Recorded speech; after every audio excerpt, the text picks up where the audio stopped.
Assalamualaikum warahmatullahi wabarakatuh. Nama saya Jasmine Dafarani dengan NIM 119380015. Kali ini saya akan membahas mengenai manajemen desain.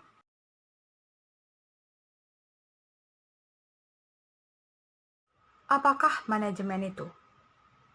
Menurut George Sabateri, manajemen adalah suatu tindakan seperti perencanaan, pengorganisasian, pergerakan, dan pengawasan untuk mencapai tujuan dengan memanfaatkan sumber daya yang ada.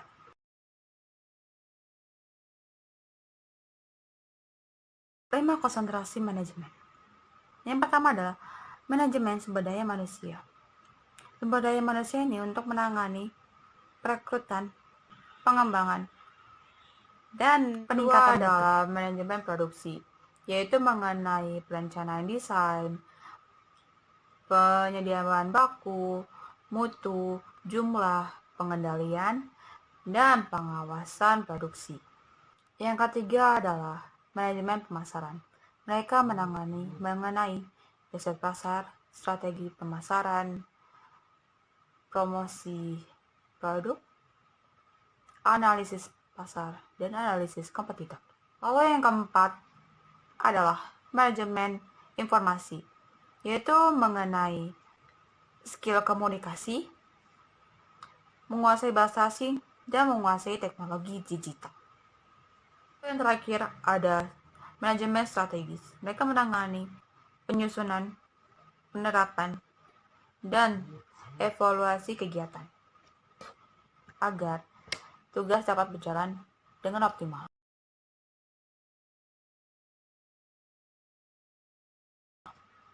Pertanyaan yang ketiga adalah, perlunya manajemen dalam industri kreatif.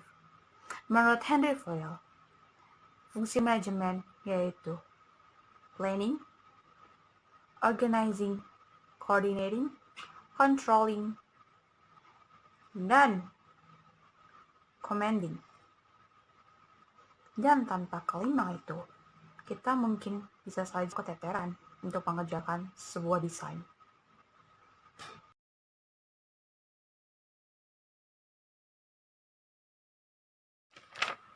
Pertanyaan yang keempat, unsur-unsur apa saja yang mendorong keberhasilan dalam membangun perusahaan dengan manajemen yang baik?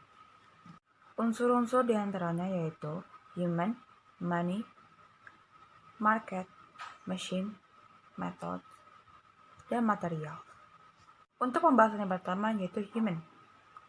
Manusia adalah yang membuat tujuan, dan manusia jugalah yang memperjuangkan tujuannya itu. Pembahasan yang kedua adalah money. Uang adalah alat tukar dan pengukur nilai. Besar kecilnya hasil kegiatan dapat diukur melalui banyaknya jumlah uang di dalam perusahaan. Uang ini akan dibutuhkan untuk membayar gaji, alat-alat yang dibutuhkan dan harus dibeli, serta berapa hasil yang akan dicapai melalui organisasi. Lalu yang ketiga adalah material. Material adalah bahan yang sudah jadi maupun yang belum jadi. Material dibutuhkan untuk mendapatkan hasil produksi yang sangat memuaskan. Tanpa material. Lalu yang keempat ada mesin. Mesin sangat dibutuhkan untuk menambah efisiensi suatu pekerjaan. Lalu selanjutnya ada methods atau metode, tata cara yang baik untuk dapat melakukan pekerjaan dengan baik dan memperlancar pekerjaan. Sebuah metode dapat memulai dari sasaran, dari fasilitas yang ada, waktu, serta uang dan kegiatan usaha. Lalu yang terakhir adalah pasar atau market.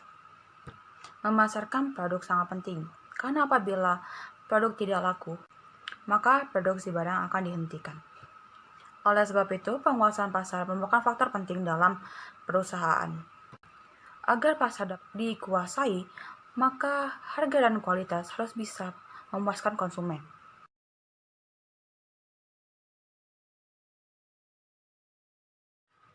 Pertanyaan kelima adalah, Ciri perusahaan yang memiliki manajemen yang baik, yaitu memiliki misi yang jelas.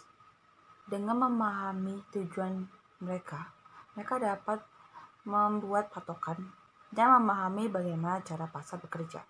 Kemudian komunikasi secara terbuka dengan anggota yang lain untuk membangun hubungan yang erat. Lalu perencanaan yang matang dan juga suara publik yang dapat berubah untuk mencapai peluang yang lebih baik. Dan pertemuan individu atau kelompok yang dapat memberikan ide dengan leluasa dan menciptakan solusi yang dapat membuat perusahaan lebih baik lagi.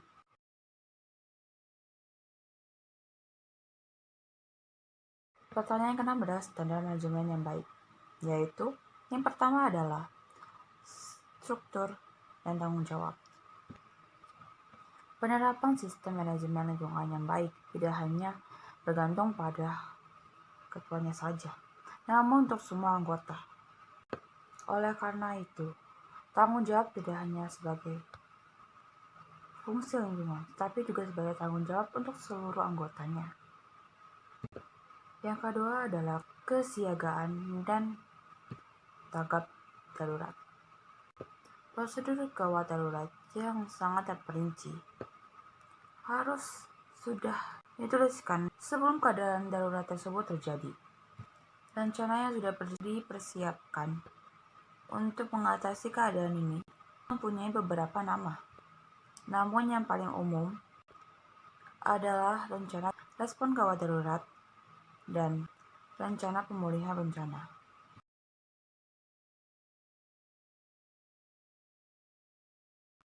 Dan pertanyaan terakhir adalah, sebutkan 2 contoh perusahaan dengan manajemen yang baik dan ceritakan bagaimana mereka bisa membangunnya. Perusahaan pertama adalah AirAsia.